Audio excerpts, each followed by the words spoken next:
ଜୟ ଜଗନ୍ନାଥ। କ'ଣ ଆପଣମାନେ ଜାଣନ୍ତି ଭଗବାନଙ୍କର ନାମ ତାଙ୍କଠାରୁ କେତେ ଉପରେ?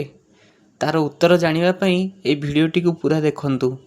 ଭଗବାନ ଓ ତାଙ୍କ ପରମ ପବିତ୍ର ନାମ ଭିତରେ ତିଳେ ମାତ୍ର ପ୍ରଭେଦ ନାହିଁ। ନାମ ଓ ନାମୀ ଅଭିନ୍ନ ଅଟନ୍ତି। ବ୍ୟବହାର କ୍ଷେତ୍ରରେ ବି ପ୍ରତ୍ୟକ୍ଷ ଦେଖାଯାଏ।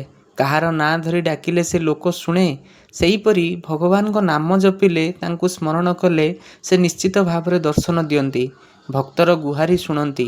ତେଣୁ ଶାସ୍ତ୍ର ଓ ସନ୍ଥ ଏକ ସ୍ୱରରେ ନାମର ମହିମା ଗାନ କରିଛନ୍ତି। ତଥାପି ନାମର ମହିମା ଯେ ସେତିକିରେ ସୀମିତ ତା ନୁହେଁ। ଏଯାବତ୍ ଭଗବାନଙ୍କ ନାମର ଯେତେ ମହିମା ବର୍ଣ୍ଣନା କରାଯାଇଛି ତାହା ସ୍ୱଳ୍ପ ମାତ୍ର।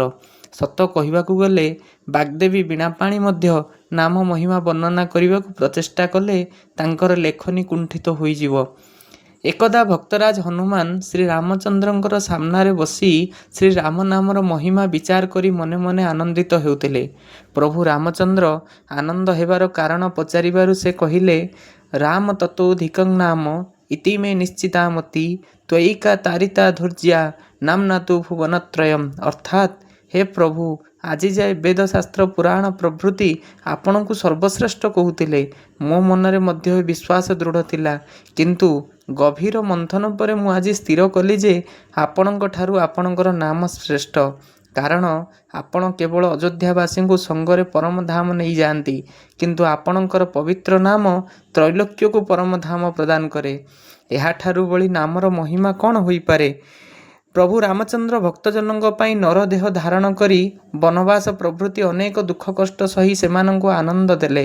କିନ୍ତୁ ଭକ୍ତ ତାଙ୍କର ନାମ ଜପ କରି ଅନାୟାସରେ ପରମ ଆହ୍ଲାଦ ଲାଭ କରନ୍ତି।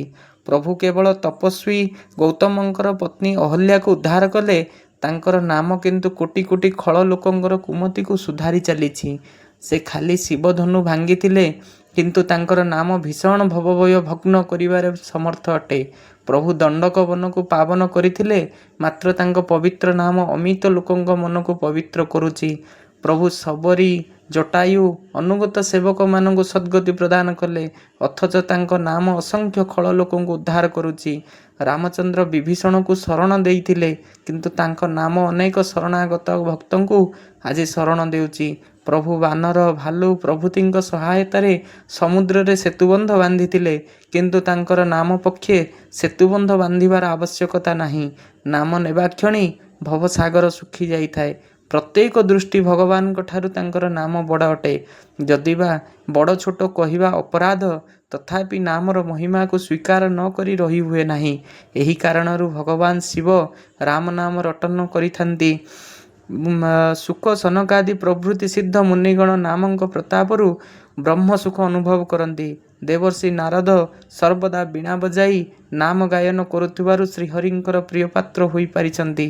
ଭକ୍ତ ପ୍ରହ୍ଲାଦ, ଧ୍ରୁବ ମଧ୍ୟ ତାଙ୍କ ପ୍ରତାପରୁ ଭକ୍ତ ଶିରୋମଣି ହୋଇପାରିଛନ୍ତି।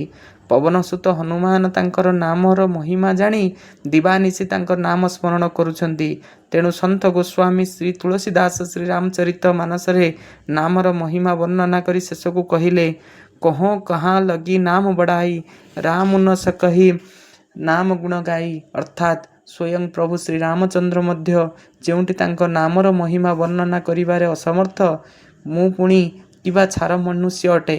ତେଣୁ ଆପଣମାନେ ଉତ୍ତରରେ ଜାଣିପାରିଥିବେ ପ୍ରଭୁ ବଡ଼ ନା ପ୍ରଭୁଙ୍କ ନାମ ବଡ଼।